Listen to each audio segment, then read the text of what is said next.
அண்மைச் செய்தி. காஞ்சிபுரத்தில் லிவிங் டுகெதரில் இருந்து வந்த இளம்பெண் மர்மமான முறையில் மரணமடைந்திருக்கிறார். அது பற்றிய மேலும் விவரங்களை செய்தியாளர் தனராஜ் விவரிக்க கேட்கலாம். வணக்கம் தனராஜ். உயிரிழந்த அந்த பெண் யார்? இந்த சம்பவம் தொடர்பாக போலீசார் தரப்பிலிருந்து ஏதேனும் சொல்லப்பட்டிருக்கிறதா?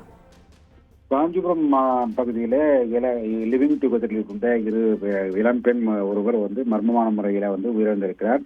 இது குறித்து காஞ்சிபுரம் தாலுகா போலீசார் விசாரணை மேற்கொண்டுள்ளார்கள். குறிப்பாக இந்த காஞ்சிபுரம் பகுதியிலே கிருஷ்ணகிரி மாவட்டம் ஊத்தங்கரை மிட்டப்பள்ளியைச் சேர்ந்த ஜீவப்பிரியன் வயது 29 என்பவர் இந்த காஞ்சிபுரத்தில் உள்ள ஒரு தனியார்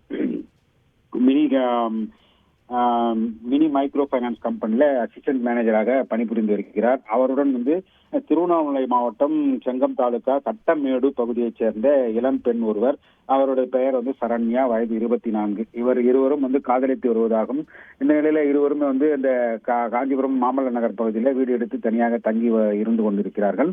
இந்த நிலையில அந்த பகுதியிலிருந்து நேற்று வழக்கம் போலவே இந்த ஜீவப்பிரியன் என்பவர் மதுபோதைக்கு அடிமையான நிலையில வழக்கம் போல குடித்து விட்டு நேற்று இரவு வந்திருக்கிறார்.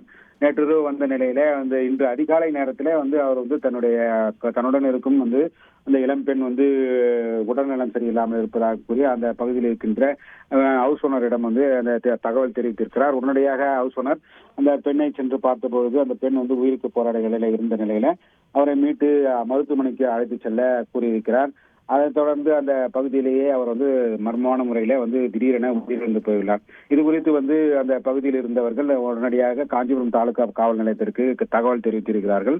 தகவலின் பேரில் காஞ்சிபுரம் தாலுகா போலீசார் அந்த பகுதிக்கு விரைந்து உயிரிழந்த இளம்பெண்ணின் உடலை கைப்பற்றி பிரேத பரிசோதனைக்காக காஞ்சிபுரம் அரசு மருத்துவமனைக்கு அனுப்பி வைத்தனர்.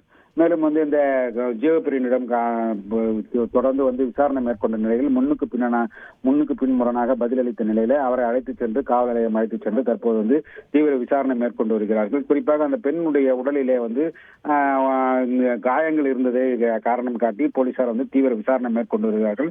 இது தற்போதைய நிகழ்வாக இருக்கிறது. தொடர்ந்து இந்த ஜீவப்பிரியனிடம் போலீசார் தீவிர விசாரணை மேற்கொண்டுள்ளார்கள். விரிவான விவரங்களுக்கு நன்றி தனராஜ்.